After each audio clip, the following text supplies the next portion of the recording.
called in on the phone.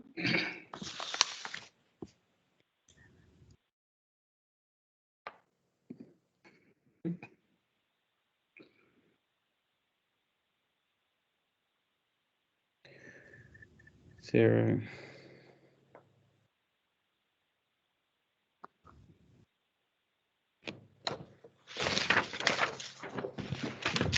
I don't know who that is. I don't recognize that number. Can they identify themselves?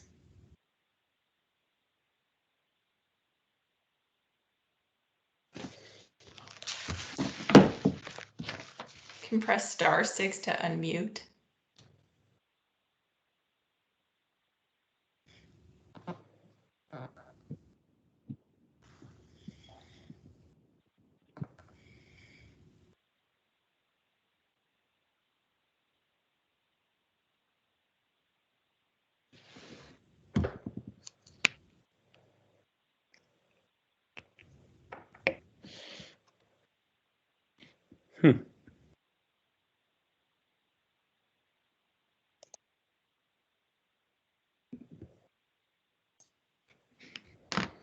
Well, I guess we just get started then.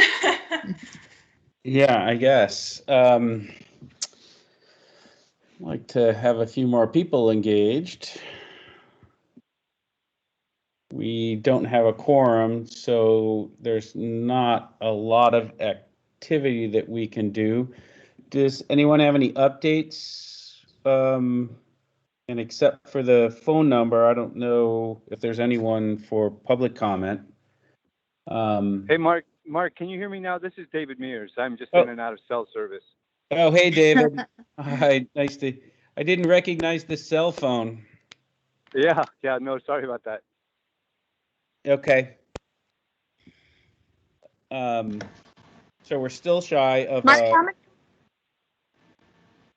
sorry? I was just going to ask that question. I can't remember. How many people did we need for a quorum? We need 7.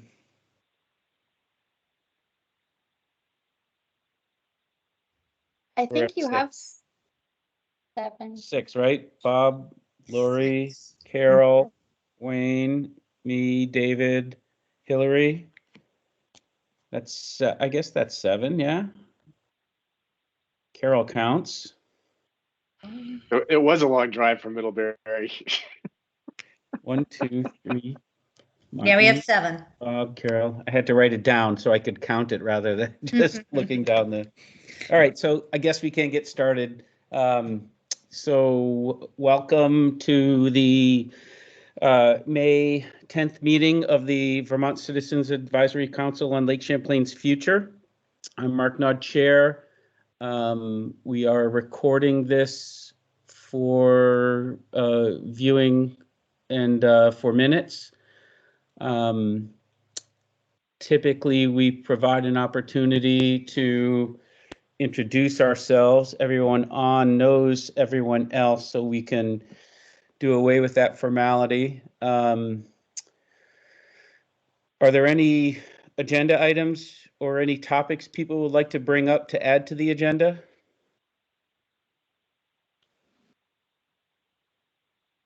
The only one I had was something that the Steering and Executive Committee has been somewhat regularly been made abreast of, but I don't think it's been brought up in front of the CAC, and that's the sinking of the LCT ferry that is now under, I guess, litigation and delay. And I just wondered whether the CAC members have an interest in getting some update beyond what's available from, permits or what they might read in the news. Is there any interest in us looking into that, or just at least having a direct update from folks at our next meeting? Lori, I know you're part of the... I just want to clarify, the appeal has been made by the Lake Champlain Committee and the Vermont Natural Resources Council. So both our organizations opposed the permit issuance the Lakes and Ponds encroachment permit and commented on that application as well as the U.S. Army Corps, and we have subsequently appealed their decision to grant the permit. Right. I'm not sure that the rest of the CAC are aware of sort of that status and that there's some consideration of legislation further clarifying what public good might be defined as. And so I just wonder whether, as a body, is that something we want to be, would we be interested in entertaining a presentation on that? And we could maybe pull together some folks. Even with litigation, it's an interesting and possibly important topic that they're considering and might be influenced by legislation. Yeah, I mean, Mark, that'd be fine. I'd be interested in some more. I just don't know. I guess I'm not sure what our objective. I guess information would be fine, but I'm not sure there would necessarily be consensus with the group on their position on the issue, which what I'm not sure that matters or not. I just perhaps just an update to start with before people and maybe we can do that just information sharing. But anyway, I thought I'd bring it up. It was a topic of concern that popped up recently that was I guess caught a number of people off guard. Even the City of Burlington Harbor Commission wasn't apprised of it formally, and I would have thought that they would have had to sign off on that approval at some point because they have some interesting exclusive jurisdiction in the Bay. So we'll look into it, and perhaps it's something we can share with a written update or something. But we'll follow up. Any additional members of the public that might have called in that an opportunity for public comment?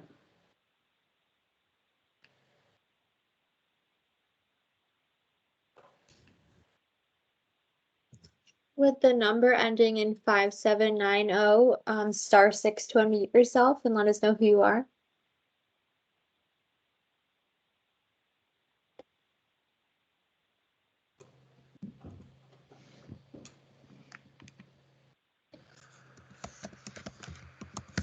That's not David Mears on that number?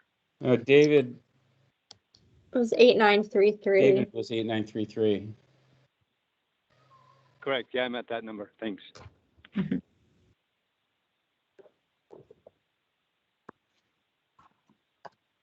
5790.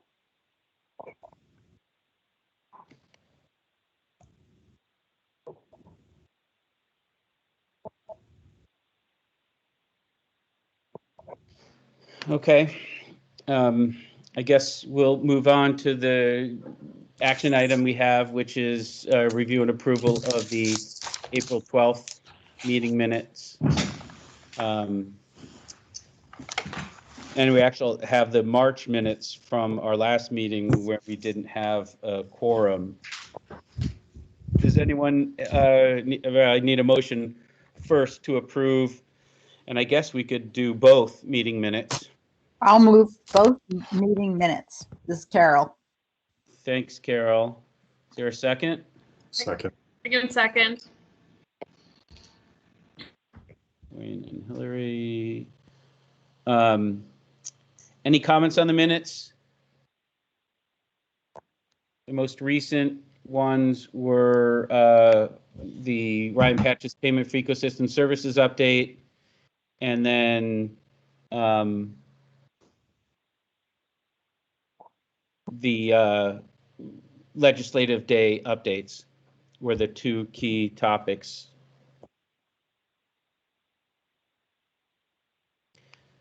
If there's no comments or edits, I guess with this, is there any? I thought they were very thorough. Yeah, thank you. I think Kitty and Lauren have been doing a great job with minutes. So I think it's easier with Zoom to ask for abstentions first. I will abstain. This is Bob because I was not in the last meeting. And so then, any opposed? Otherwise, we'll approve the minutes. Okay, unanimous with Bob's abstention. Okay, so tonight we had a request to have an update from Basin Program on the International Joint Commission's Lake Champlain flooding study. And May-Kate Campbell is with us tonight to provide us an update. She's the lead on the Basin Program, coordinating that. I know when we talked a week or two ago, there was pending finalization of one of the study reports. I don't know if it's come out yet or not. I didn't look before we started, but we'll start with May-Kate. She'll give us a broad overview, dive into some of the specific issues that we asked of her, and then have an opportunity for discussion. So May, I think you could take it away from here and share screen as necessary. Thanks so much, Mark. Excited to be here tonight and give everyone an update on the IJC Lake Champlain Richelieu River flood study. Oh, is this going to show you all my notes? No, great. So my name is May-Kate, and I am full-time as the technical associate at the Basin program, but I spend about half of my time also working on the Lake Champlain Richelieu River flood study, and I serve as the study manager. So I'm definitely well positioned to give a broad overview because I'm in charge of coordinating all of the different moving parts that go into this large binational study. I was supposed to be joined by one of the study technical experts to answer some in-depth questions if anything came up. I did ping him. I didn't see him log on yet, so I'm not sure what's happening. But if we get to any questions that I can't answer for whatever reason, I'm happy to follow up and get you the information that you need on that front. So this is a pretty small group. I'm happy to have this be more of a conversation. Feel free to stop me on any of the slides if you want more detail or if you have any questions. Otherwise, I'll just keep moving and we can have a larger discussion at the end. So I just wanted to, in case anyone is unfamiliar with the study, I wanted to start with a little bit about the background. The International Joint Commission commissioned this study, which has a couple different areas of focus. The study is investigating the causes and impacts of past floods with a specific focus on the flood of 2011. The study is investigating floodplain best management practices and flood adaptation strategies. The study is charged with advancing binational flood forecasting and investigating potential flood management and mitigation measures. Throughout this fall, the study is also investigating and documenting the social and political perceptions to measures with the intent of recommending to the government solutions that are most likely to be implemented. So this study is investigating all of these areas, and they're going to make recommendations to the governments of New York, Vermont, and Quebec about what sorts of strategies they think would be the most robust and the best tailored to this basin to help reduce future floods and damages from future floods. But the study isn't actually going to implement any of these solutions. They're just making recommendations on which ones would be the most effective. So keep that in mind as we're talking about some of these possible solutions. Just to give a basin overview, I know we're all used to thinking about the Lake Champlain Basin, but we are throwing in the Richelieu River Basin in here as well. So I wanted to give everyone a little bit of a different geographic overview. So when you combine the Lake Champlain and the Richelieu River, or LCRR Basin for short, most of the watershed is in the United States, but some of it is in Canada, about 16%. And I just wanted to draw your attention to a couple different points that I'll be talking about in this presentation. This red star represents the St. John Shoal in Quebec, and that's the natural hydraulic control for Lake Champlain and the upper Richelieu River. So this natural point in the watershed controls the water levels in both the lake and that part of the river. And pretty close to the St. John Shoal is the Chambly Canal, which is shown by this purple dot. And that's important because it's the focus of a number of the different potential structural solutions that the study is investigating to reduce water levels during flooding. So during the 2011 flood, there were a number of homes damaged in over 30 municipalities that were directly affected. And there was about 82 million in US dollars in damages from the floods. But about 80% of that impact was in Canada along the Richelieu River.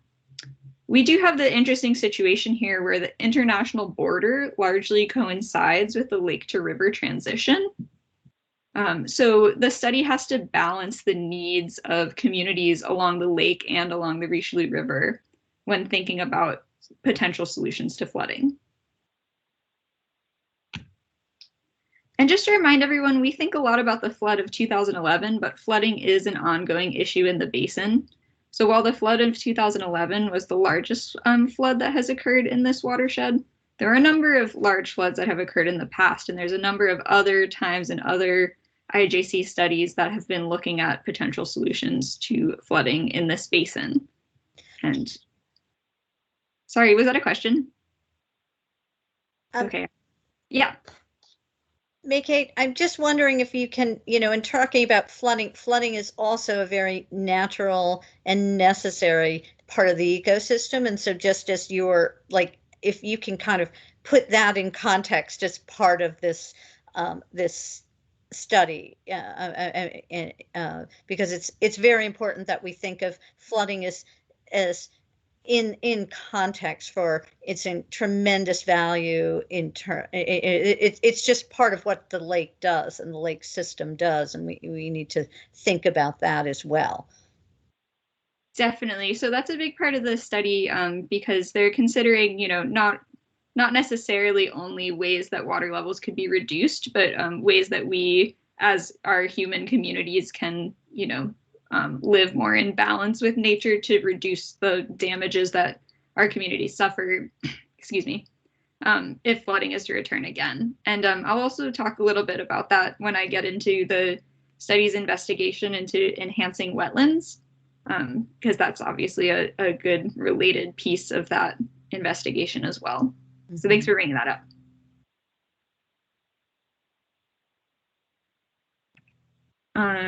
So the study is exploring a range of flood mitigation solutions, like I kind of was just going into, not only to potentially reduce water levels during floods, but also to build resiliency of communities when floods do occur.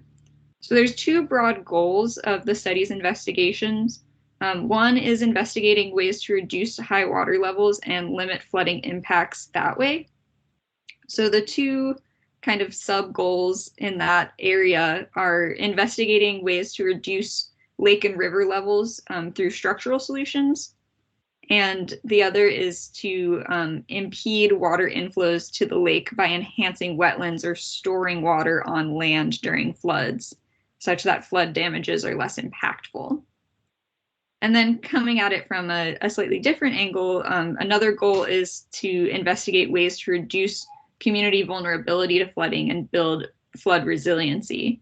So a couple options along that front are investigating ways to enhance flood response capabilities, so we're more prepared when floods do happen, and improving floodplain management so that when floods happen, communities are less vulnerable to that flooding.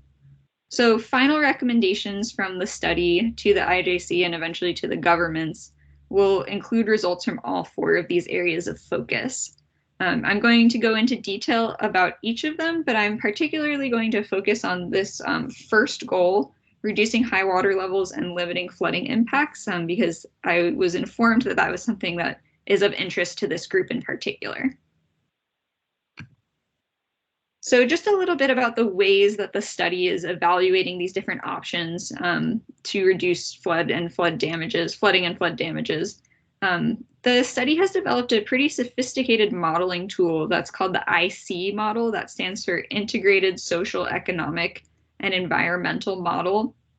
And it considers things like the actual, land surface elevation and the depth of water that would happen during flooding, but it builds in some of our human resources, It includes building types along the lakefront and the Richelieu River, the values of those buildings, the roads that would be affected by flooding, and then also a couple different measures of community vulnerability to flooding. It includes information about population age, or if a flood would cut off a road that would lead to a hospital or an emergency response area, how that would impact the community and how that could potentially increase vulnerability.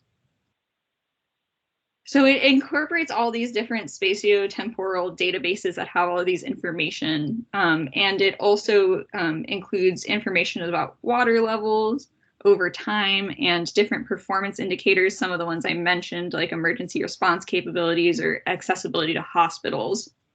And then as water levels, it simulates water levels rising or being reduced based on the different solutions that the study is considering implementing. And it provides, as an output, information on how flood damages would be reduced or how vulnerability might be reduced depending on the different solution that is being modeled. And it's an interesting tool because you can use it to focus on like one geographical area. Again, you have to be thinking, the study is thinking about balancing the needs of communities along the lakefront and along the Richelieu River. So you can look at it geographically to make sure that there's no community that would be facing a disproportionate burden based on the solution to flooding that is being investigated. But then you can also look at flooding responses and vulnerability over time as a solution is implemented and as floods occur. I see a hand up. Wayne, I think? Yes. Yes, just a quick question. Does this pull in any of the effects from future climate change conditions? It does. I actually have a couple slides on that coming up, so that's a great question. Perfect. Yep. Okay, Thank you. Yeah, something that's all on all of our minds these days for sure.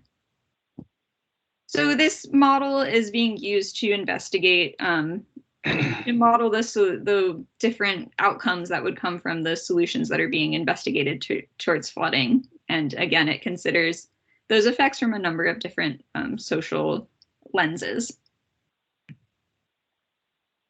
The study board is assessing different options that could be implemented to reduce flood water levels or damages from floods by using these 7 criteria that were selected by the study board. So the criteria that are being used, the solution has to be within the study's scope and mandate. That one's pretty straightforward. The solution needs to be implementable. We want to make recommendations to the governments that could actually end up making change and having the desired effect. The solutions also need to be technically viable, economically viable, equitable and fair. Again, like I said, I've brought this up a couple times, balancing the needs of all the different communities that live within the watershed. The study is also, of course, including environmental considerations when assessing these proposed mitigation measures, and robustness to climate change as we think about the potential variability in future water supplies. And while it's not a specific criteria, of course, the social and political acceptability of the potential recommendations is as an important consideration as well. So to dive a little bit more into climate change, the study is looking at potential vulnerability due to changes in water levels, potential changes in water levels in future due to climate change. And they're coming at this from a couple different approaches, basically just thinking about the different climate data and the ways that future water supplies could be affected by changes in our climate from a couple different angles and synthesizing all of that into a more robust, integrated approach. So there's a lot of technical details on this slide, but I wanted to make sure I got all the words right. The study's approaching looking at vulnerability to climate from 4 different perspectives, using stochastic models, climate models that then feed into a hydrological model that tells us about how water levels might change, conducting stress tests using different combinations of temperature and precipitation possibilities in the future, to feed into a hydrological model, and conducting probable maximum flood analyses using a combination of a couple different climate variables, changes to temperature, changes to precipitation, and changes to the amount of snow that we see on the landscape. So again, this is kind of technical, but considering all the different climate variables that could have an impact on future water supplies and synthesizing those through a number of different approaches to get information about a variety of possible future water supplies, and then using that information to consider the different types of mitigation measures that could be proposed. So there's some preliminary results from this that I'll share. Nothing is finalized yet. Like it says on the slide, the results are expected in the summer of 2021, which is coming up, but there's still more model runs to be done. So what we know right now based on these analyses is that in general, this climate study suggests that water levels in Lake Champlain and the Richelieu River may generally decline because of climate change. So we're looking at a future of potential lower water levels in the lake and the river. However, as we all start to think about climate change and think about the increased possibility of extreme events, like large storms, there is a chance that we could be getting floods that are larger than what we saw in 2011. It's unlikely based on the model runs so far, but some of the model runs have shown floods up to about 105 feet, which is again bigger than what we saw in 2011. So the board is linking this climate research to its decisions and using that information to think about what we should do if climate variability and change might affect water levels in these different ways that the climate model runs are suggesting. So we need to think about a future in which we might have overall lower water levels in general. Any questions on this? I know that it's not finalized yet, but the climate variability information is certainly very interesting. Hi, May-Kate. I did have a question. Yeah, I grew up in the Great Lakes, and I know that they have had some fairly dramatic fluctuations in what were like, decade or two long trends in levels. And it went from, generational lows to, pretty significant high consistent levels in flooding, particularly Lake Ontario, Lake Erie, but even Lake Huron. And I wondered how much any of the analysis of what's been going on in the Great Lakes is considered, or is considered even relevant to what happens in this lowest part of that St. Lawrence watershed. So it's definitely considered because a lot of the climate models that the study is adapting for use in the Lake Champlain Richelieu River Basin are building off of a lot of the work that has been done in the Great Lakes. So there's been a lot of crosstalk between the experts looking at both of these different but related systems. So in that way, the information is being incorporated. I'm not sure what we're expecting to see in the Great Lakes specifically in terms of future variability and climate change, but I know that the experts are definitely talking across these two systems and building that knowledge together. And it's pretty clear we're not in sync, that the Great Lakes weather and our weather as it relates to lake levels are not in sync at all from what I've observed. And I wondered whether, have you been part of that or had any insights with this phase of the study on, that modeling and or that data? The Great Lakes, like tying in what we're sort seeing. of the lack of correlation, given that we share similar weather patterns, strongly similar weather patterns. No, I'm afraid I can't speak too much to that, not being as familiar with the Great Lakes system. Thanks. Yeah, I can definitely follow up if you're interested in learning more about that. Okay. So I'm going to transition into talking about some of the structural solutions that the study has investigated. And a good piece of background information before I get into that is that human activity has affected the water levels and flows of the river and the lake through time.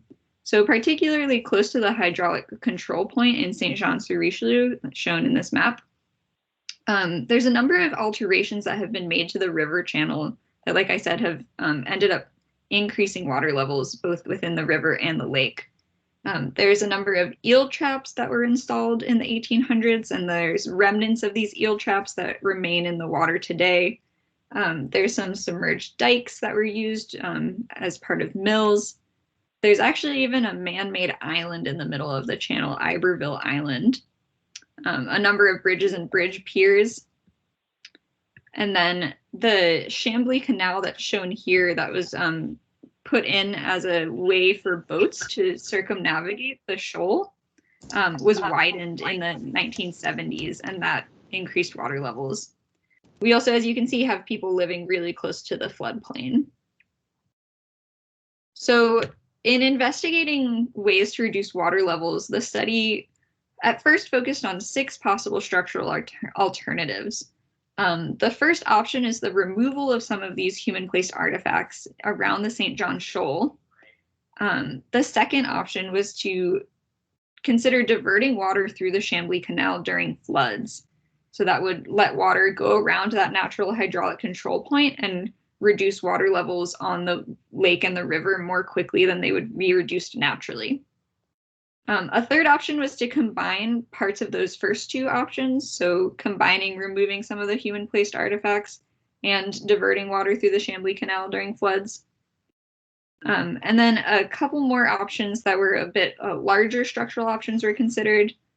Installing a fixed submerged weir upstream from Saint-Jean-sur-Richelieu, installing an inflatable weir at that same location, or installing an inflatable weir at the St. John Shoal.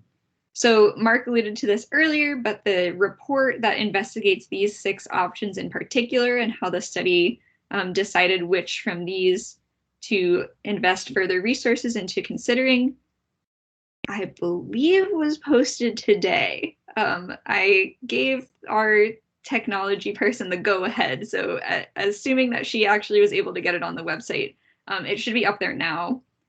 If it's not today, then at least definitely this week, because we are all set with the final text and have it in both English and French if you're curious. So that's a good opportunity to dive a little bit more deeply into some of these pieces of information if you're interested in learning more. There's also a fact sheet, like a communication summary that takes some of the important points from the report and synthesizes them into a little bit shorter, easier to read summary that's available, and that's definitely already on the website. So a couple more ways to engage with this information. But so based on this initial list of 6 options, the study board applied its decision criteria, and they requested further analyses to be focused on using the Chambly Canal to route additional water flow during floods, and considering modifications to the St. Jean-sur-Richelieu shoal to increase the ability of water to pass through the river during floods. Based on the study board honing in on those 2 options, the kind of refining those through time, an additional 3 alternatives were developed and they're currently being assessed.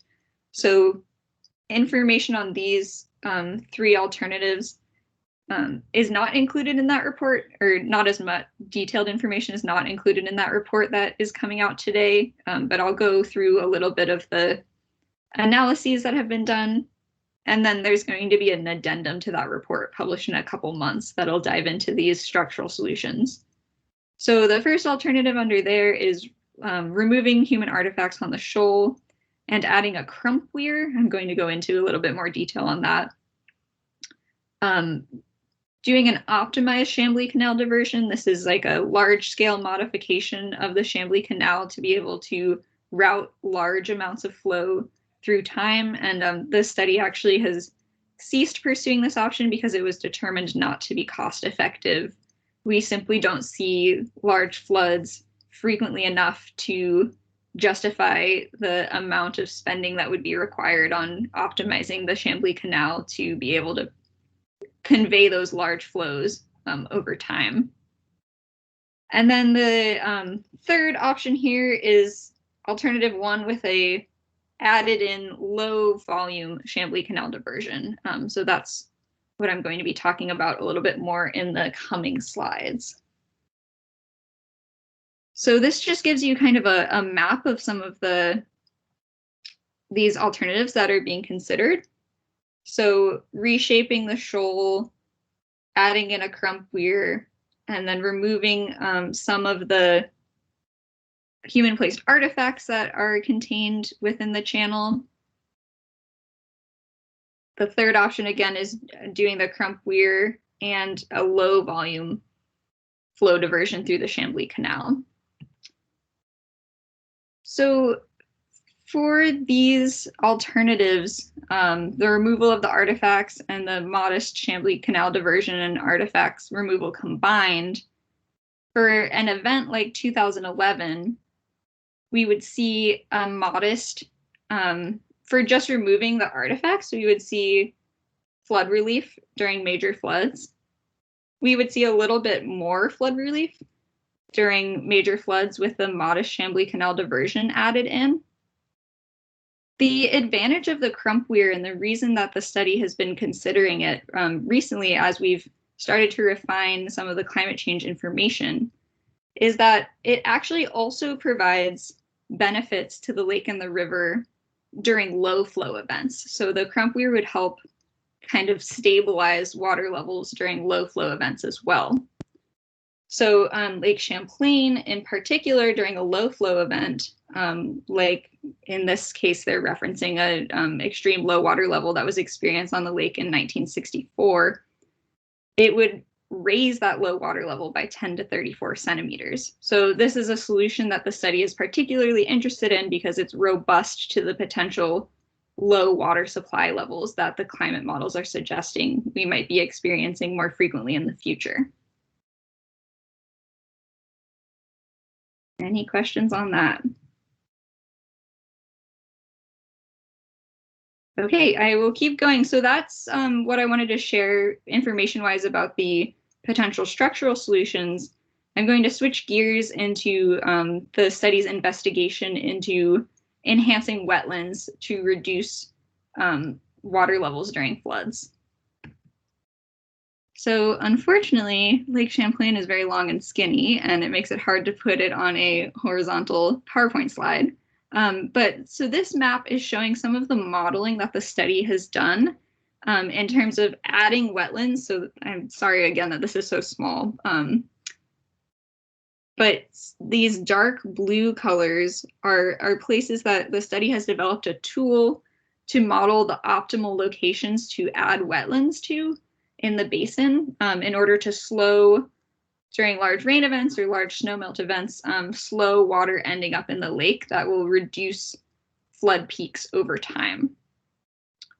So diving a little bit more deeply into some of these results, the study has included that enhancing wetlands in upland locations is unlikely to reduce lake or Richelieu River flooding. So existing wetlands, particularly on the US side, have helped to provide flood relief, particularly during the 2011 floods on the Lake and Richelieu River, and also locally at tributaries. So the study modeled what the 2011 flood peak discharge in the lake and the river would have been like if we didn't have the wetlands that we already have in the basin. And it showed that the existing wetlands reduced peak flood levels by 7%.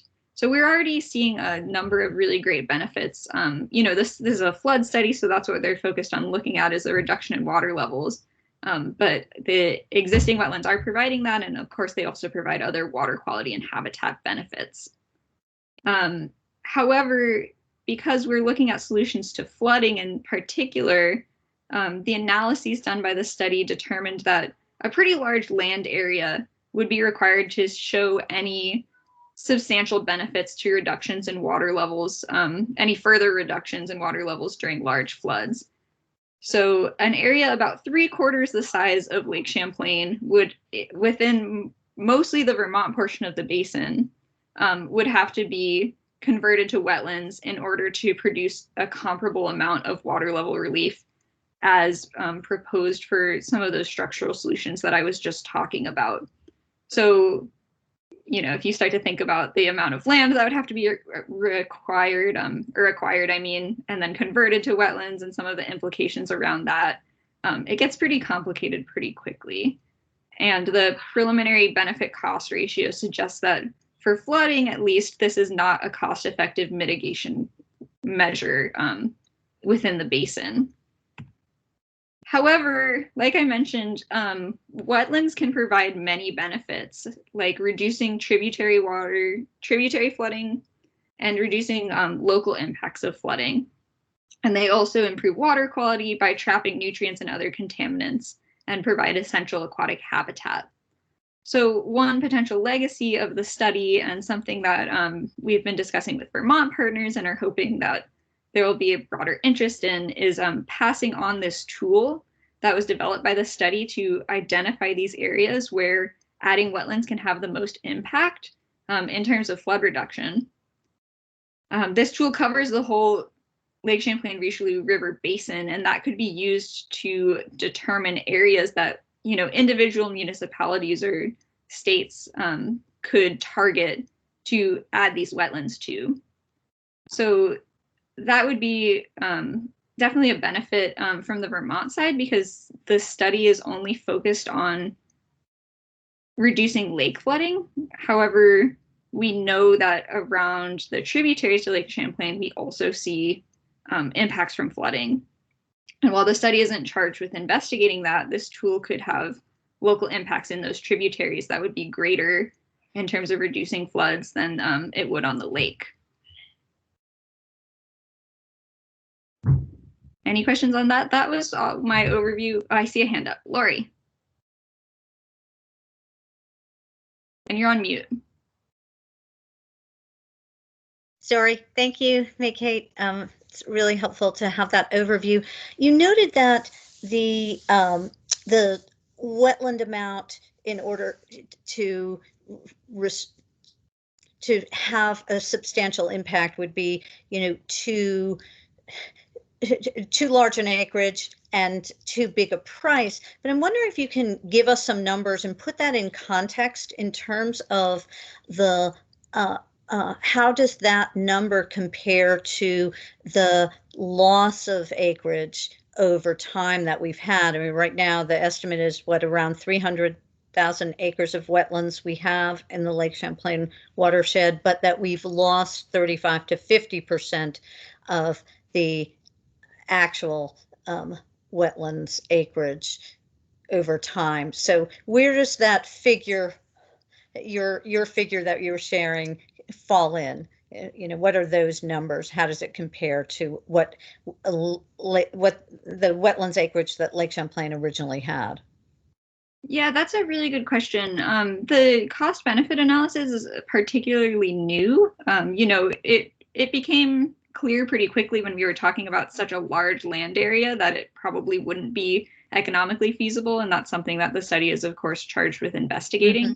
Mm-hmm. But because it was such a big number of acres, there wasn't a lot of effort put into quantifying exactly how much that would cost, and you know, doing a full cost benefit analysis, doing that comparison to the wetlands that we have lost. But we've been talking with, you know, representatives from the state of Vermont and the state of New York, just about tying this information into wetland restoration programs and hoping that that can be a justification for adding more wetlands. And, you know, building on some of the great work that Vermont and New York is already doing. So I don't have a clear-cut answer for you on the cost benefit there, but I think that's a really good point to make, putting that in context of the wetlands that we have lost.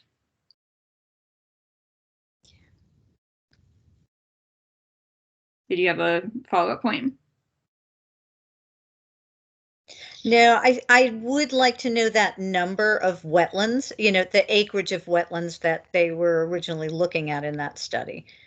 That was the cost prohibitive. I think it's just really helpful to have that and to put that in the context of the wetlands we've lost over time, because certainly in terms of some of the flooding that's happened, it's happened due to the development patterns that we've fostered, enabled, supported, allowed at the same that have come very much at the loss of wetland acreage in some cases too. Right. I definitely have the like land area number that I can get for you when I'm done sharing my screen for this presentation. Thank you. That'd be helpful. Thanks, Kate. Yeah, of course. And David, I know that you have read this report. Maybe you have that number on the top of your head. No, I don't. Gosh, that would be a miracle. Not to put you on the spot. No, I wanted to share, first echoing Lori, I do think it's clear that the study did not do any kind of serious cost-benefit evaluation. And it almost, the authors just almost kind of just assumed that, given the numbers they were seeing, that it was cost prohibitive, but didn't really do that assessment. And didn't do the kind of cost comparison that I think Lori also suggests, which is it's a dual impact. That is, the more we develop on floodplains and the more we develop on wetlands, the more we increase the damage, and vice versa. The more we recover, restore wetlands and floodplains, the less the damage is, and the greater the attenuation ability of that landscape. But I wanted to also just share, and Kate, you're welcome to comment on this, but you're also welcome to just say you disagree or whatever. I'm not really posing it as a question, but more my sense is that for all these studies, because of the expanse of the system that they're looking at, that the authors of these studies, the scientists and modelers are necessarily having to use existing databases and are having to make some fairly significant assumptions about the data. And as a consequence, there's a fairly high level of uncertainty. I'm a lawyer, not a scientist, but that's my impression. There's a fairly high level of uncertainty. And these studies haven't really been fully vetted and evaluated by, a bunch of peers or subjected to kind of advocacy on either side of it. And there's strong, as I think I mentioned at a prior meeting, there are strong advocacy issues involved in here that don't entirely break down on Canadian versus American, but there is definitely that element, given that the Richelieu River communities are so much more heavily impacted by the river levels and have perhaps less stake in some of the natural systems that the Vermont and New York side have stakes in. But I share all that just to say I think it's worth approaching this conversation without. I don't take for granted the numbers in terms of how much acreage is required to be set aside. And I'll just give one example. Some of the databases that are used to look at wetlands are known to be fairly incomplete. There's a real difficulty in some of the systems that are used to evaluate acreage of forested wetlands. So that's just routinely underestimated. The study also really, it draws a distinction between wetlands and floodplains. And at the same time, it doesn't really distinguish very well between the multiple kinds of all the various different kinds of wetlands and all the different storage values that are in them. So all of which is to say, it's not so much that I disagree with this study. I have no reason to doubt the integrity or the qualifications of the folks who did this work, which is quite impressive.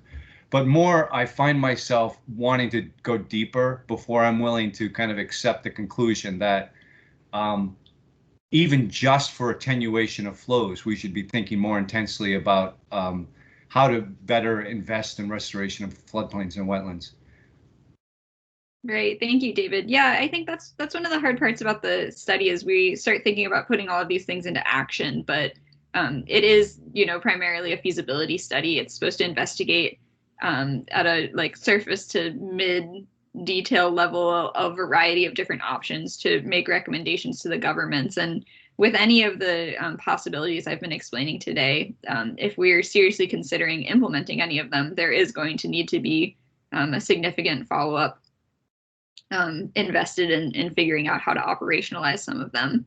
And with the wetlands in particular, I think you raised a number of good points. There is a degree of uncertainty around the analysis. I also didn't talk about, but this is also very true, that there could be a lot more benefits that wetlands provide during low to moderate floods. Like, we're particularly interested in reducing the damages that would be caused by a really big flood.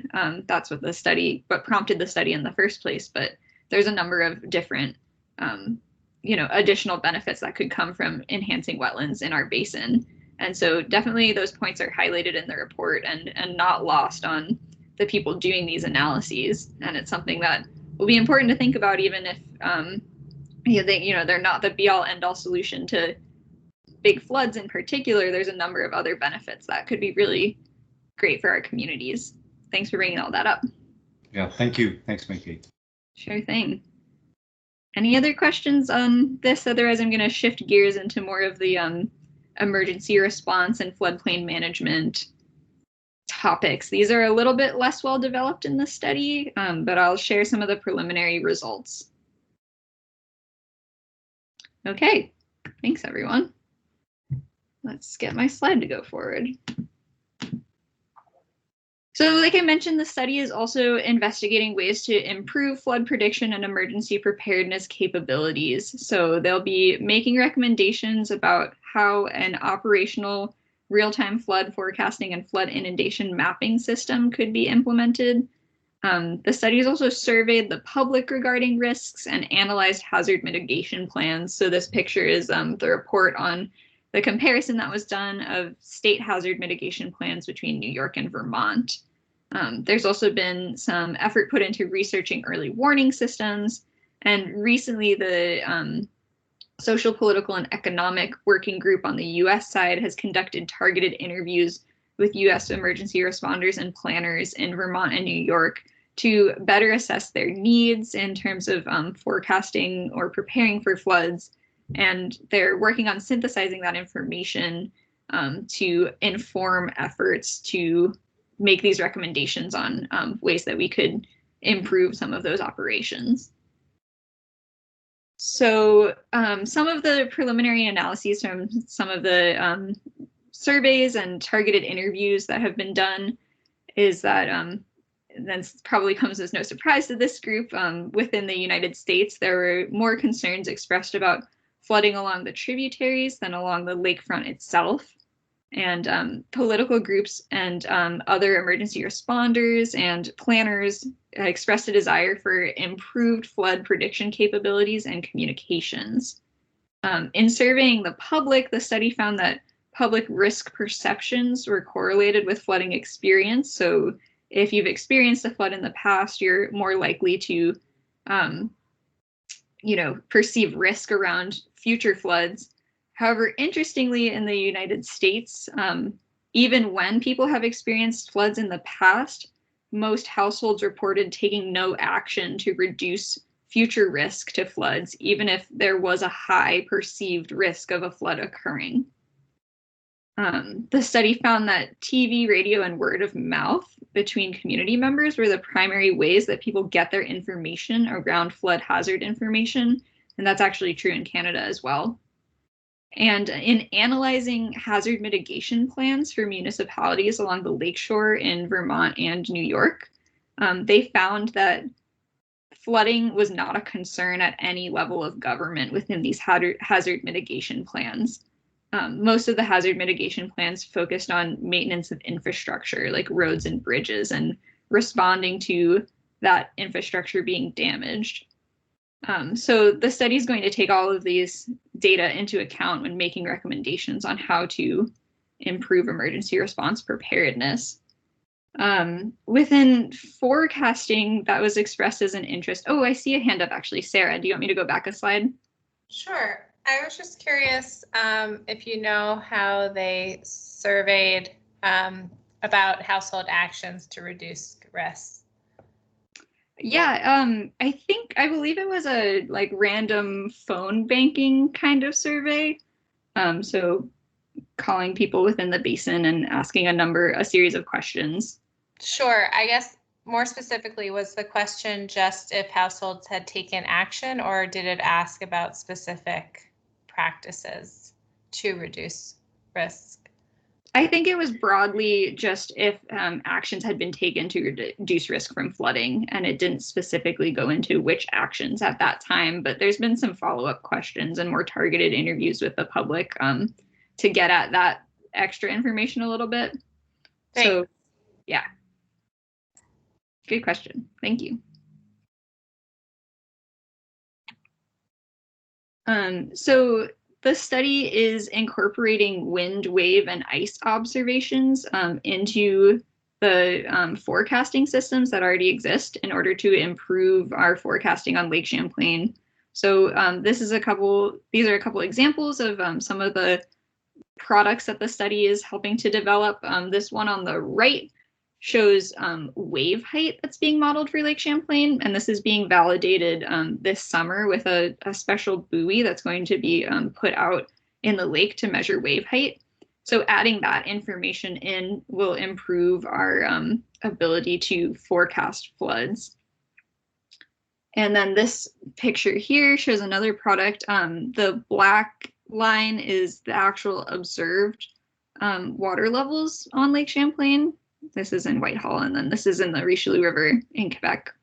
And then the red line shows what the model predicted the water levels would be and what the model is projecting water levels will be in the future. So it kind of looks like these two lines are, there's a little bit of a gap here, but it's actually just 0.2 feet between what the model predicted and what was actually observed. So having the ability to forecast further out than we have had in the past will also allow more response time when floods do occur. So the experimental 5-day water forecast has been developed, and the study is also helping to develop an experimental 30-day forecast. That would obviously be a little less accurate when you're looking that far out, but it can give you a sense of potential coming changes in water levels and more time to prepare for those.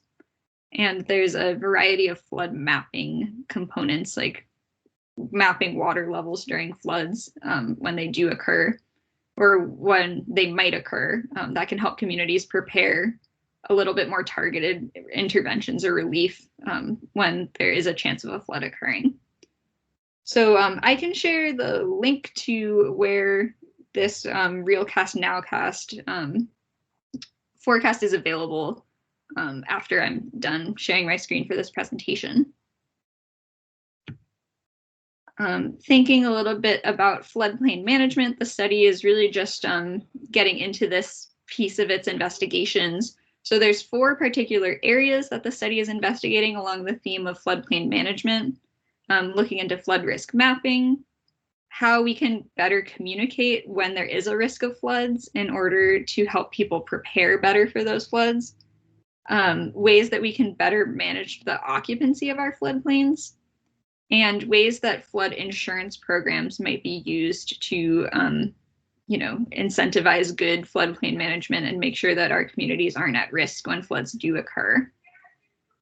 So these are different but interrelated topics of floodplain management, and these white papers should be coming out by the fall, and the knowledge gained in these investigations will be applied to the basin setting and used to provide different perspectives to the governments on a couple approaches to floodplain best management practices. So just to share with you kind of a timeline through the end of the study. So all of these boxes with the italicized text are major reports that the study will be putting out. And this is a hopeful timeline for when we will get them all published. And then there's a couple opportunities for engagement with some of the information. There's going to be public stakeholder meetings probably in late fall or early winter of this year. We're still kind of waiting on how COVID's going to shake out, particularly in this binational study with the border currently and continuing to be closed. for how we could hold those public stakeholder meetings. So no specific dates yet. And then as these reports come out and the study starts to think about recommendations, there will be opportunities for public engagement with those recommendations. And the study will take that feedback into account when formulating its recommendations. That will be delivered to the IJC in March of 2022. So lots of big things coming out of this study in the next year as we get to wrapping it up. That was all of the information I had for you in this overview. There's a lot of really great resources on the IJC website. I think Katie sent out a couple that I had noted for before this meeting, but I'm happy to point anyone towards something in specific if we have questions or anyone wants more information on a topic. Otherwise, I'm going to stop sharing my screen. And I see I already have a hand up for a question. Ricky. Yeah. On the floodplains, how much of this is the floodplains disappearing is man-made by building closer and closer and all that? I don't have an exact answer for how much it is, but that's definitely a consideration when we're thinking about floodplain occupancy and management. Ways that floodplains that have existed and been flooding for normally for ages are now being used occupied by humans, and how that increases our risk of flooding.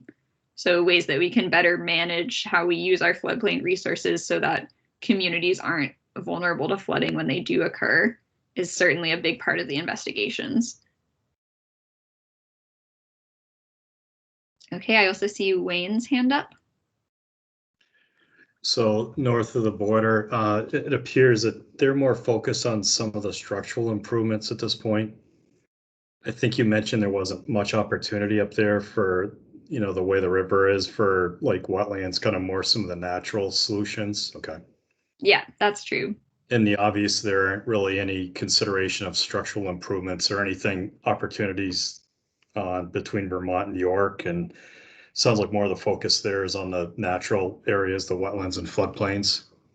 Yeah, so with the larger part of the watershed, the big majority of the watershed being in Vermont and New York, that would be our contribution kind of to reducing water levels is those sorts of solutions would need to be implemented on this side of the border. Whereas a structural solution would be most effective implemented close to that natural hydraulic control point in Canada. So there's been discussion of, the study is just going to make these recommendations to the government, but the discussion is if there was a structural solution implemented, then, Canada would pick up the bill for that is the assumption. And then if we are interested in pursuing wetland enhancement more actively in the US, then that would probably be something that the states of Vermont and New York would have to consider where the funding would come from for that.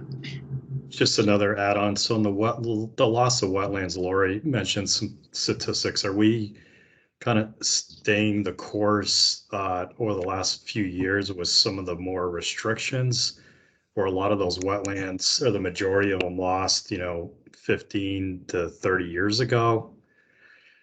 I don't know, maybe not, maybe nobody has those statistics, but I'm just kind of curious if we're kind of holding at least more recently with some of the more stringent requirements.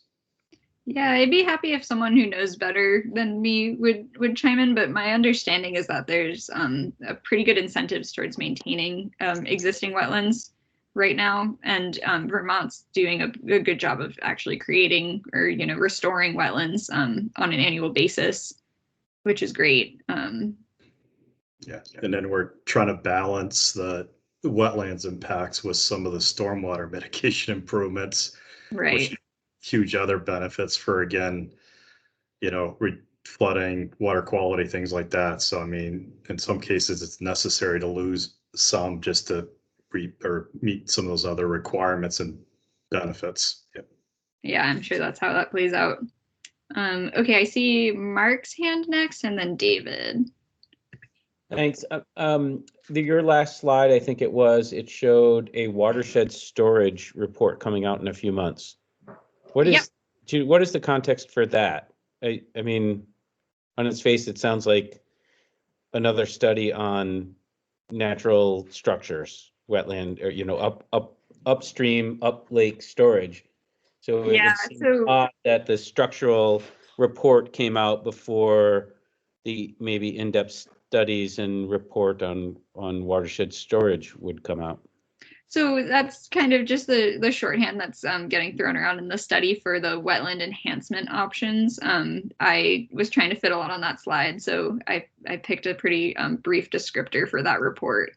But so the structural solutions report is coming out, and the report on, you know, where and how we could enhance wetlands in order to reduce peak water levels during floods it just went through independent review.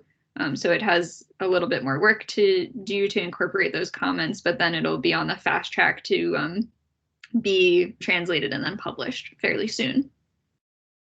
Got it. So maybe a quick follow-up, maybe David can answer. So was the information and data from the watershed storage group study, was all that considered as part of the structural solutions report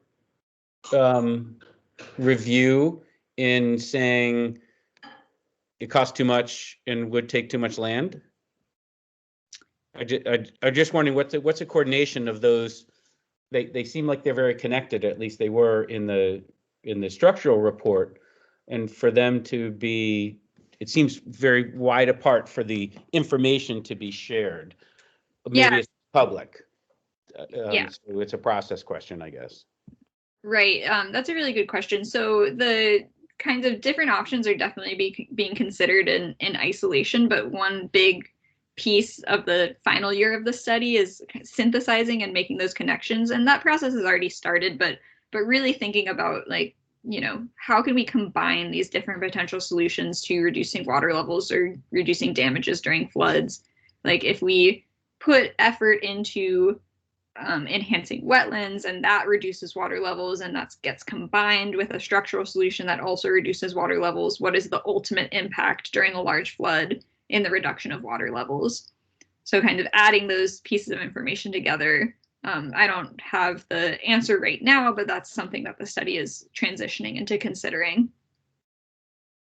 Does that answer your question? I think so. Thanks. Yeah, thank you. Well, and if I could just add a little more perspective on that, just Mark, I went into all of this with my, you know, my naive, like, oh, these scientists are so amazing, they'll answer all the questions.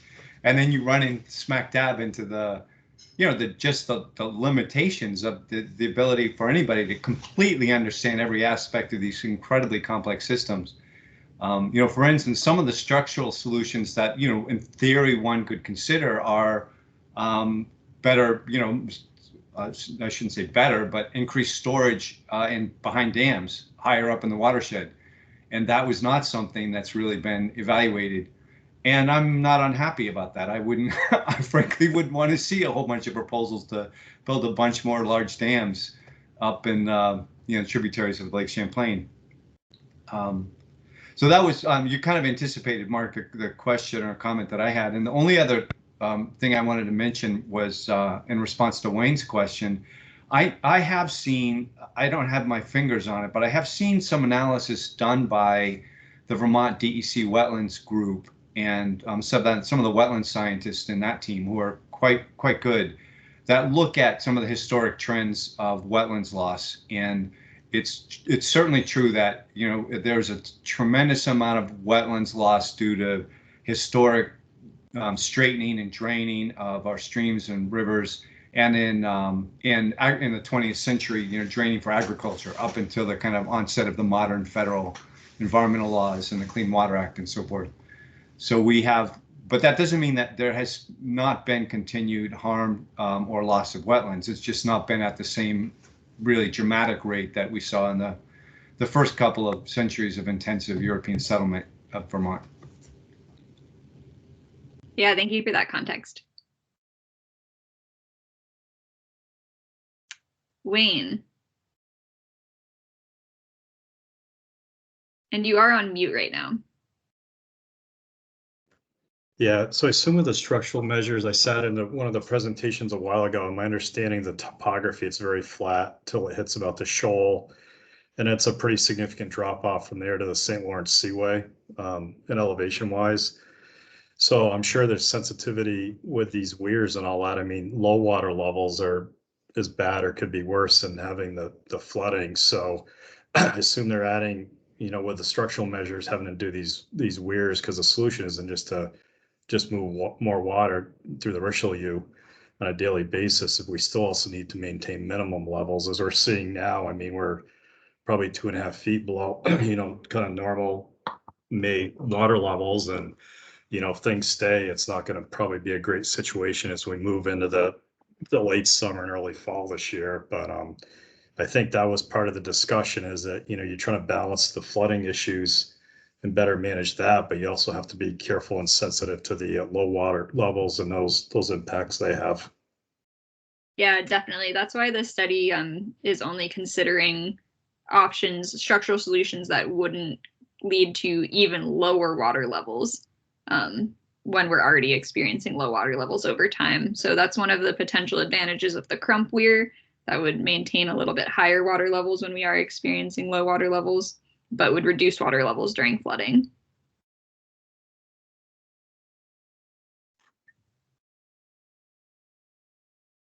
Any other questions? I'm gonna dig through this watershed storage report really quick to get back to your question on the actual land area, Lori.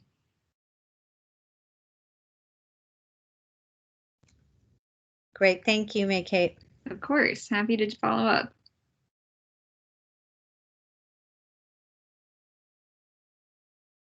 Okay, well, I'll also drop my email in the chat so anyone can contact me later if you have any further questions. Great, thanks, May Kate. Yeah, thanks everyone. Anything else for May Kate before she moves on? Okay, thanks again. I did put the fact sheet and the study links to those reports in the chat for folks if they want to dig through it. One's a few pages, and the other one's about 80 pages long, I think. It has a lot more detail. Yeah, thanks for finding those, Mark. Yeah, it took a little bit didn't pop right on the IJC or LCRR site. Right. Can you send those out with the follow-up to this meeting so that we have them all together? It would be good to include, the host of resources and latest information in a follow-up to this meeting in one place. Yeah, I'm happy to help Katie and Lauren put that together. Great, thank you. Thank you. All right, thanks. So next on our agenda, and I know a few people mentioned earlier that they needed to step away from the meeting. David, you still got a board meeting coming up you've got to step to? And I think Wayne said he was had to leave too. Is there anything before you leave that you'd like to discuss related to committee membership and governance? Priorities for the Basin program for the summit that's coming up, which is next week, and then June 2nd. And then anything related to our June meeting, any thoughts you might have for a topic or a theme to discuss? I got some preliminary response from some folks, but I thought I'd give you a chance to share anything if you wanted. Well, just to quickly, I think one thing for June, we don't know how the state budget's going to work out in terms of this really interesting dance of how they're the shell game around the water monies. Right. I think it would be great. I'm not sure who the best person to do that is. Maybe it's someone like Neil Kamen or someone at the agency. But if someone could give us a rundown on how the legislature ends up at the end of the day, because it's become a point of tussle between the administration and the legislature. So I think this group ought to know, because that may be a really important area of work for us over the coming year, is to kind of figure out how to fix or support, depending on how it comes out, whatever the solution is. Terrific. Thanks, David. That was, sort of my number one thought on a June meeting was legislative wrap-up, particularly related to the budget issues, which would then inform any July retreat planning and conversations and topics. So we'll start working on finding hopefully someone from the agency with an administration budget perspective, and then perhaps we can get someone from the legislature to update too. Maybe Ginny might be available to chat about it, provide us with a report. So, Wayne, did you have anything before you had to leave? Yeah, just a couple things, Mark. I wanted to just make another comment about the LCT thing. I guess if we're going to get a presentation, I'd like to also understand the concerns. I mean, I have a pretty good handle on what they're proposing and known about that for a while, but also maybe understand, what the concerns are and the basis of the appeals too, just to kind of hear both sides of the issue.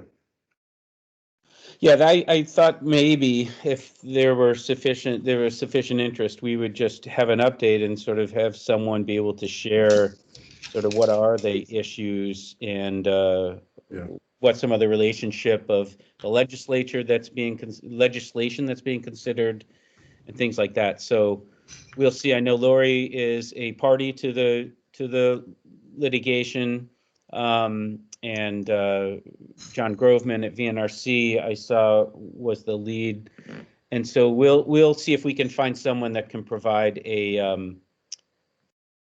yeah, and it's a joint appeal. So okay. Well, we'll see if we can find someone that can provide us with some background and update on it. I'm happy to do that.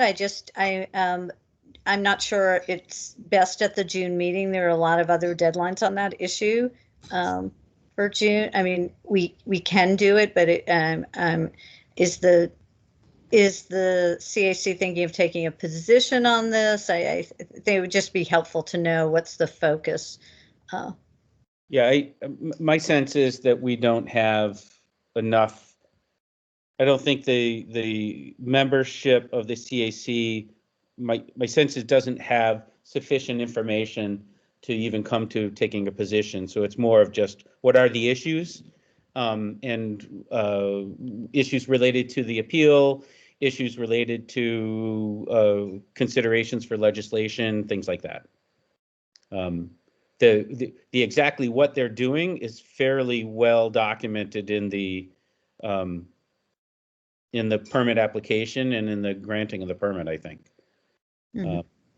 So we'll I think we can follow up about who's best to provide a presentation on that. So thanks. Hey, Mark, if I could, jumping back to the other question about kind of the upcoming session, which I wish I could participate in. I just don't have the time with the CAC. I mean, with the Basin program board or group. And this may be, some of you will chuckle at this because it's an illustration of how kind of what your perspective is depends on where you sit. But from where I sit, I have kind of two frustrations as I watch the way the governmental funding, including from the Lake Champlain Basin program, is spent on paying for some of the restoration and improvements, water quality improvements on the lake. And there is a tendency to focus on phosphorus to the exclusion of all the other co-benefits that are associated with a variety of other strategies, like some of the natural systems strategies. And I think that's something that I would love if and different people have different perspectives that are really valid about that. But I would love for the group to wrestle with that some more in the 2021 timeframe. That's an issue that comes up every few years. I would love them to wrestle some more with that. And then the second issue that will, clearly have, I have a self-interest as a nonprofit organization that's doing watershed restoration work and ecological, habitat restoration work, which is that, something that I know the watershed groups have been articulating for decades. Hillary, well, this will resonate with you. It's the issue of how frequently the match requirements, or if they're not match requirements, kind of the match encouragement, and then the emphasis on having the majority of the funds go on the ground to on-the-ground work, as opposed to paying for the capacity of watershed groups or nonprofit organizations or community-based groups to do the work. And that is also, that's a completely legitimate, tough issue for public agencies and entities to sort through. But I would love for the Basin program to wrestle with that as well, in light of what we know now and where we are in terms of the different sources of funding and kind of the evolution of the Lake Champlain TMDL and so forth. So I have like an organizational stake in the outcome of those questions. So I don't mean to suggest on this call how the Basin program should resolve those. I'm just eager to know that the board will have some conversation about it. Okay.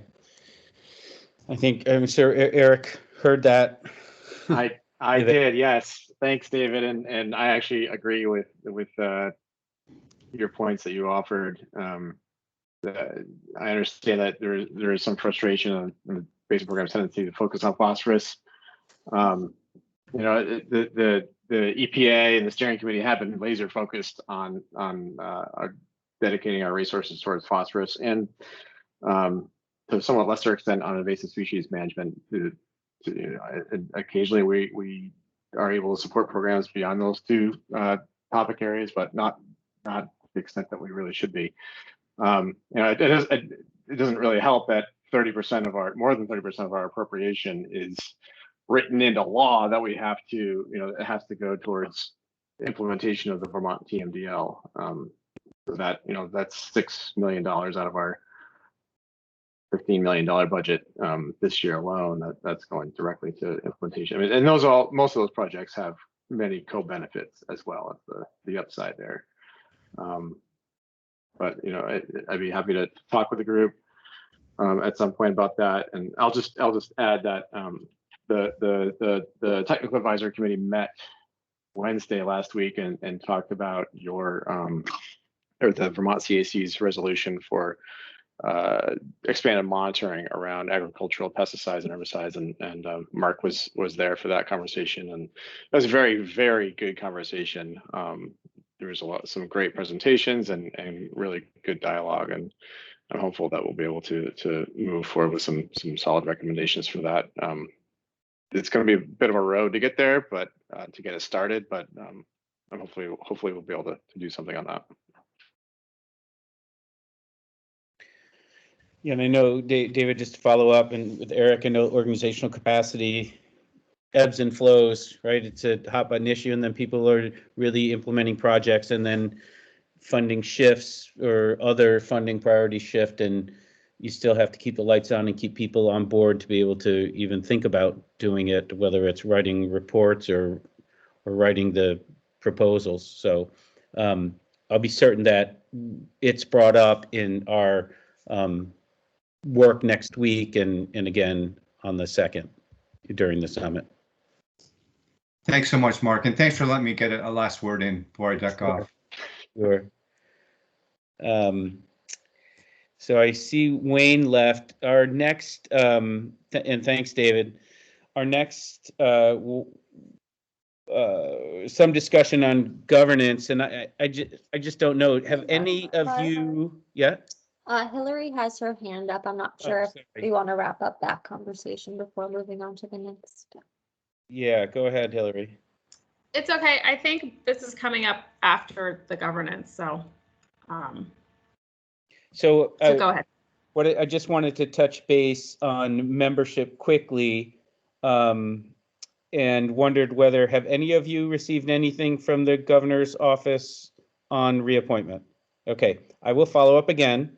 I hoped to have received something, but haven't, and I thought perhaps one of you may have heard something, someone who was, has been an expired member for longer than me, since I'm just a month or two shy rather than a year and a few months. So I will follow up again. Sarah, do you have anything on that?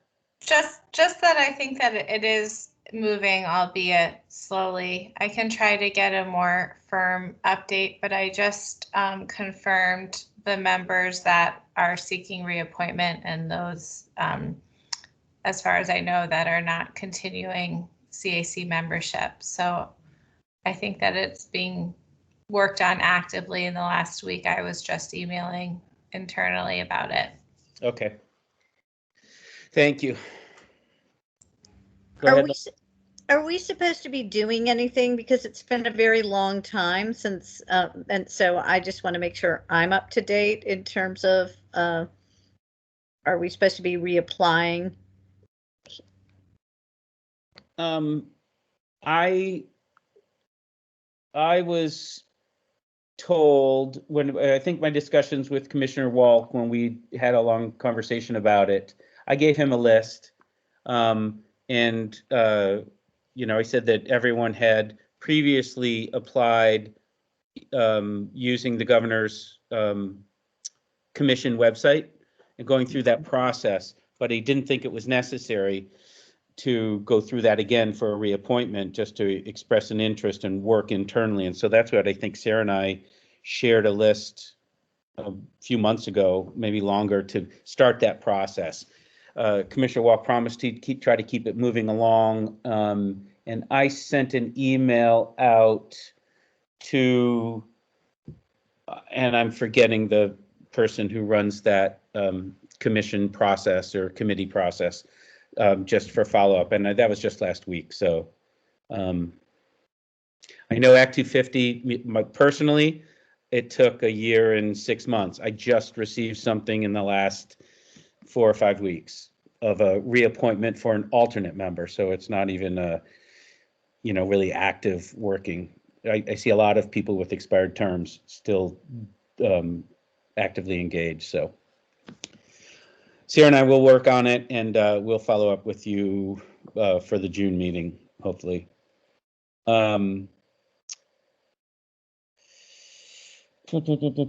We, as far as governance, and my thought is we had put in our member manual that April was a time for election of chair and vice chair and that sort of thing. I had hoped that we would have a consolidated membership of reappointments in order to take that action, and again, continue to seek opportunities to fill any open memberships. We're not there yet. Bill Howland made clear that he's really just going to step away from his active effort with the CAC, so we don't have a vice chair at this point. I'm content if you are in waiting another month and maybe doing the elections in June or at our retreat. And, that's been my sort of thought, is to really focus on getting all the reappointments completed, and then move on with recruitment of new members leading up to the July retreat. So does anyone have any thoughts on that? Does that make sense? That makes sense to me, as long as you're fine and, you feel like you can call on us, even if you don't, others of us around the table, even if you don't have an active vice chair right now.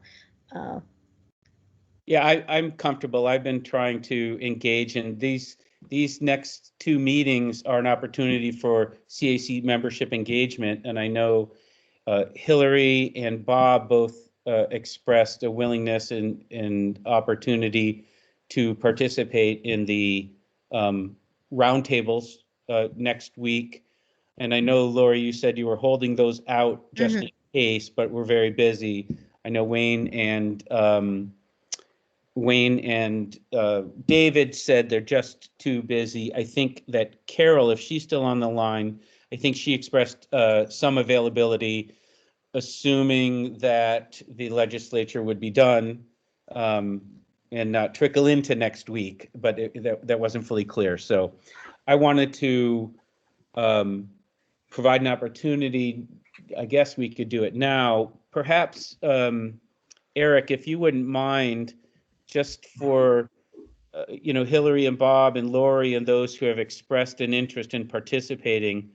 I know an email went out last week with sort of some framing language around it to committee members about the upcoming, but if you might just share some of the process and maybe some of the expectations of what one of our members participating in one of the four components of next week's meetings.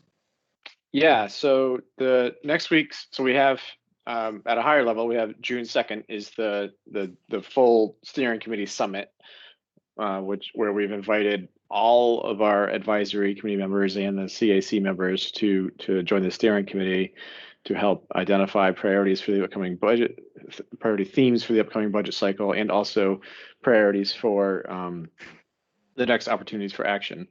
In a normal world, we would be probably just do this as a one-day event in person. But given the virtual platforms that we have to work with right now, we decided to take this approach that we're doing with these pre-summit roundtables, which are on May 19th and 20th next week. Is it next week already? Holy smokes. All right. And so the pre-summit roundtables will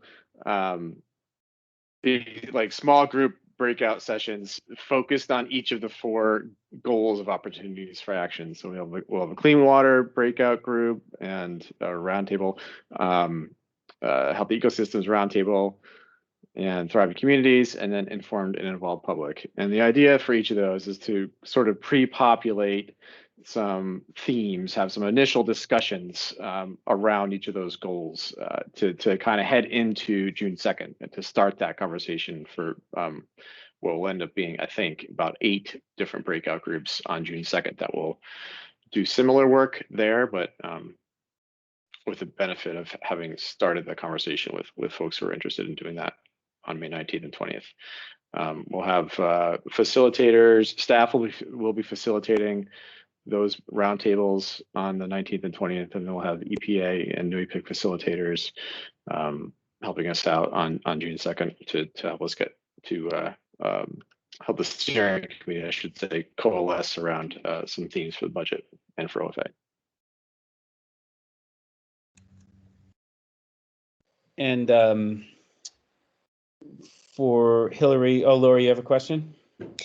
Yeah, I just wanted to find out how, I know the CAC has been invited to that, but I thought there was also this intent for the sessions to just cast a wider net for people who aren't part of various basin program subcommittees to also participate in that. Is that still true, or how does somebody go about being involved in that? Yeah, so we are, again, given the challenges of managing many people over a virtual platform. Sorry, apparently my dinner is being delivered right now. Thank you, servers. The challenges of managing many people over a virtual platform. We are not advertising this summit broadly in the form of a press release and other public facing materials like that. With it, the event is up on our website available. We're not closing the doors to people who are interested in participating. But just, we're trying to particularly given that this is the first time we're doing something like this. So we're trying to just for people management purposes, encourage people who are on our advisory committees and members of the steering committee to participate, and other folks who may learn about it, either through our website or through meetings like this one, or word of mouth, are welcome to reach out to us, and we can send them a link to participate as well. If they can't participate on the 2nd, then we'd be happy to include them on the 19th or 20th.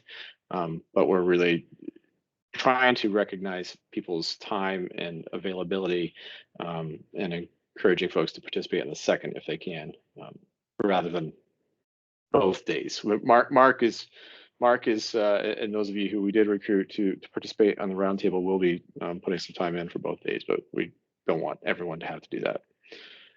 Does that answer your question?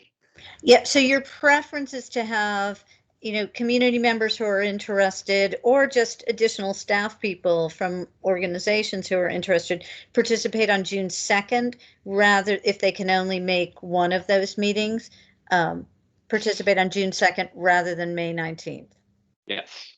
Okay. And then for CAC, I said that I would be involved, that we also reached out to a few CAC members who might have an interest in one of the 4 action plan priorities. We can coordinate with Lauren for their participation in the roundtable. Okay, that I just want to confirm that, because I'll work with Hillary and Bob or Lori if she finds any time next week to be able to at least get in on one of the sessions, one of the roundtables. Okay. Yeah, we're hoping to send out the briefing packets midweek this week, and also the calendar holds and Zoom links for the 19th and 20th. Great. Okay. Carol, I saw your hand was up. I'm sorry. Yes, I just wanted to say I can attend next week if the legislative schedule permits. Okay, we will be sure that we share that packet with Lauren and include you on that sort of more internal member group. Lori, did you have a hand up still, or coming down? Oh, muted. Sorry, I'm lowering, yes. Okay. All right, thanks, Eric, appreciate it. And Lauren will definitely be in touch on that. We've only got a few more minutes left. So we hit some of the priorities for the Basin program. I know David, I wanted to give him an opportunity to raise them, and Wayne shared with me, and I'll bring them up during the roundtable and at the summit. Well, I guess everyone else who's still here hopefully will be participating in it, so we can bring those up again or discussions around that. June, let me double check the date. Sorry, while I'm dancing between screens and very slow computer. So June 14th would be our next meeting. I want to confirm that date with everyone. The legislative wrap-up in July, retreat planning, and committee membership are the 3 key topics. Possibly an update on the LCT ferry sinking. Are there any other items of interest, or do you think we've got a full meeting if we can hit on all those topics, and perhaps those of us that participated can have a little bit of follow-up from the roundtable and the summit and share that with the other members on sort of their participation and the topics and issues discussed. Anything else folks might be interested in to try to bring in that June meeting?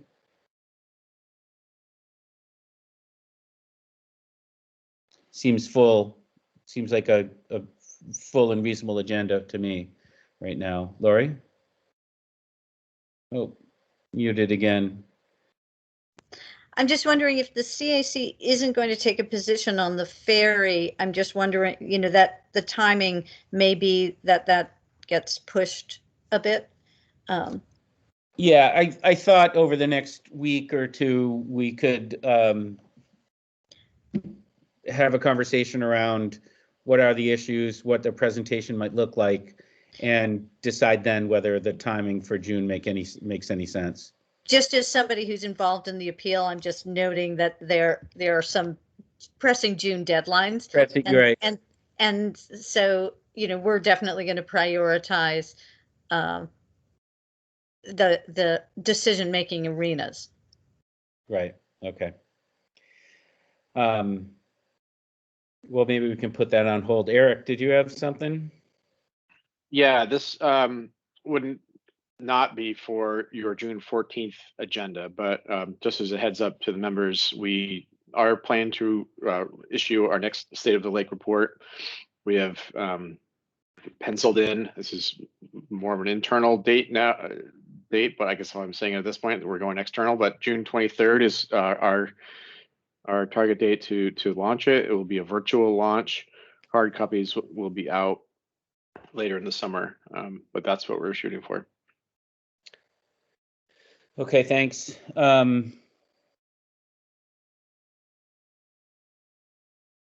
It just occurred to me of whether, you know, might be able to do a little preview conversation with us at that June meeting instead of the LCT ferry, given the sort of timeline that Lori's thinking about.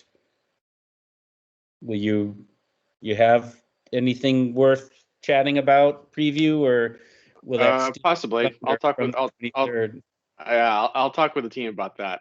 Okay. Thanks. Sorry, let me just check. Does someone have something in the chat? We haven't, Hillary, we haven't fixed the date for the retreat in July yet. We were hovering on whether things would have progressed and we could actually try to meet in public or in person somewhere. So I was going to start thinking about that. It looks like things will be generally opened. It seems like the vast majority of adult Vermonters have been vaccinated so far. So I think the comfort level has increased for potential in-person meetings. And so I was going to start asking around for a location, a central location, and start looking for dates. But maybe after, as follow-up to this meeting, we'll send out what do people's calendars look like in July and see if we can hone in on a consensus date. So thanks for reminding me. Anything else? We just got a few minutes. Lori, your hand up again or delayed up? No, it's just I always forget to lower it afterwards. It's okay. All right, if there's nothing else, I think Mark, Sarah put a question in the chat. Oh, okay, Sarah. Historically, our retreat has been an opportunity. It's been kind of an all-day thing. I think we've gathered at 9 or 10 o'clock, depending on where the location was. It's been at Basin Harbor. It was at Shelburne Farms once. It was, I think it was at the Sailing Center once. Mm-hmm. One of our retreats was in the classroom at the Sailing Center.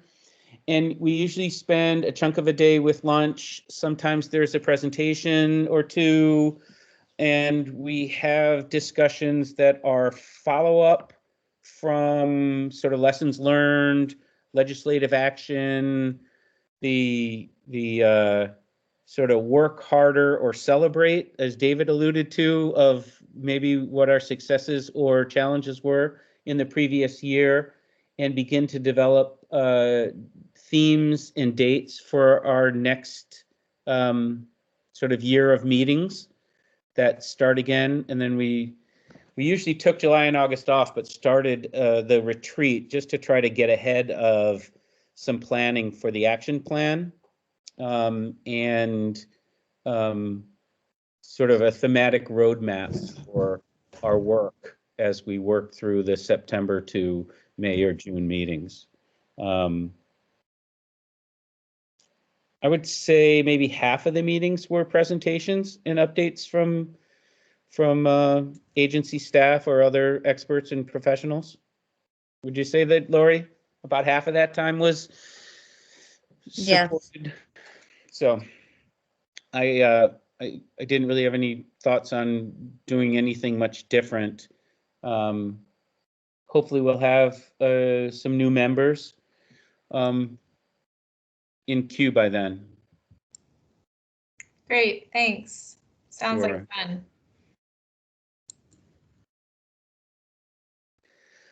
Okay, if there's nothing else, I think we can take a motion for adjournment. We'll follow up as discussed and see you all again. Well, see some of you next week, perhaps again on the 2nd, and then on June 14th. Motion for adjournment. Thanks, Bob. Second. Thank you. Enjoy the hopefully sun that will be out over the next days as summer is finally emerging. Happy Mother's Day belatedly to those of you that are, and we'll